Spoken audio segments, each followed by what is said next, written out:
ఉపరాష్ట్రపతి ఎన్నికకు పార్లమెంటు ప్రాంగణంలో పోలింగ్ కొనసాగుతోంది. అధికార ఎన్డీఏ తరపున వెంకయ్యనాయుడు, యూపీఏ అభ్యర్థిగా గోపాలకృష్ణ గాంధీ పోటీ చేస్తున్న ఈ ఎన్నిక కోసం ఎలక్టోరల్ కాలేజీలో సభ్యులైన లోక్సభ, రాజ్యసభ సభ్యులు తమ ఓటు హక్కు వినియోగించుకుంటున్నారు. పోలింగ్ ముగిసిన వెంటనే ఓట్ల లెక్కింపు చేపట్టి ఫలితాలను ప్రకటించనున్నారు.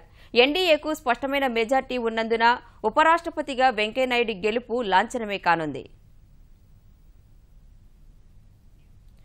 ఆగస్టు 10తో పదవీకాలం ముగియనున్న హమీద్ అన్సారీ స్థానంలో ఉపరాష్ట్రపతిని ఎన్నుకునేందుకు పోలింగ్ ప్రారంభమైంది. ఉదయం 10కి మొదలైన పోలింగ్ ఈ సాయంత్రం 5 గంటల వరకు కొనసాగనుంది. ఈ ప్రక్రియ ముగిసిన వెంటనే ఓట్ల లెక్కింపు చేపట్టి సాయంత్రం 7 గంటల ప్రాంతంలో ఫలితాలు ప్రకటించే అవకాశం ఉంది. ఎలక్టోరల్ కాలేజీలో సభ్యులుగా ఉన్న లోక్సభ, రాజ్యసభకు ఎన్నికైన సభ్యులు, నామినేటెడ్ సభ్యులు ప్రత్యేకంగా రూపొందించిన కలం ద్వారా ఉపరాష్ట్రపతి అభ్యర్థికి ఓటు వేస్తున్నారు. రహస్య బ్యాలెట్ ద్వారా పోలింగ్ నిర్వహిస్తున్నప్పటికీ రాజకీయ పార్టీలకు ఈ ఎన్నికల్లో ఎలాంటి విప్ జారీ చేసే అవకాశం లేదు. ఉపరాష్ట్రపతి పదవికి అధికార ఎన్డీఏ అభ్యర్థిగా కేంద్ర మాజీ మంత్రి వెంకయ్యనాయుడు, విపక్ష యూపీఏ అభ్యర్థిగా బంగాల్ మాజీ గవర్నర్ గోపాలకృష్ణ గాంధీ బరిలో నిలిచిన ఈ ఎన్నిక కోసం ప్రధాని నరేంద్ర మోదీ, ఎన్డీఏ అభ్యర్థి వెంకయ్యనాయుడు మొదట ఓటు వేశారు.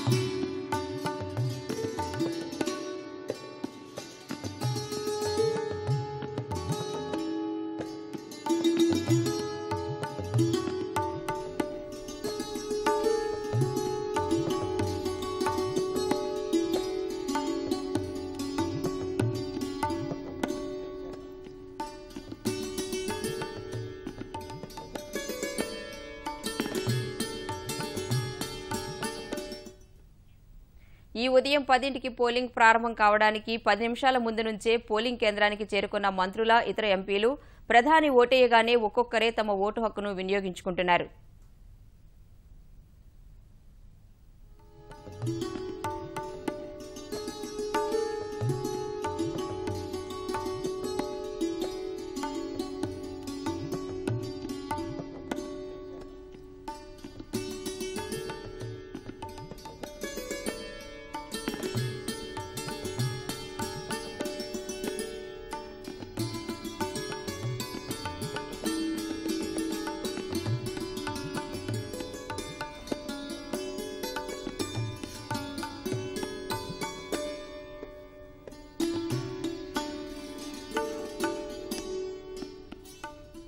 ఉత్తరప్రదేశ్, గోవా ముఖ్యమంత్రులు ఆదిత్యనాథ్ దాస్, మనోహర్ పారికర్లు ఇప్పటికీ లోక్సభ సభ్యులైనందున వారు కూడా పార్లమెంటు ప్రాంగణానికి చేరుకుని ఉపరాష్ట్రపతి ఎన్నికల్లో ఓటు హక్కు వినియోగించుకున్నారు.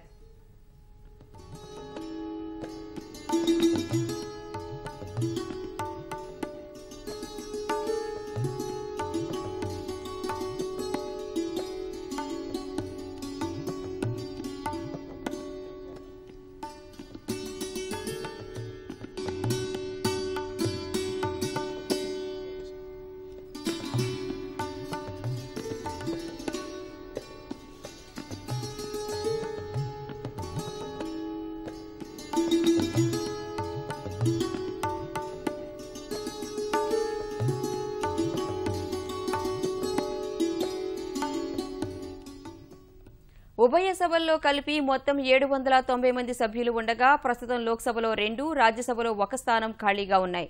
కోర్టు తీర్పు కారణంగా భాజపా లోక్సభ ఎంపీ సిహెచ్ పాస్వాన్ ఓటింగ్లో పాల్గొనే అవకాశం కోల్పోయారు.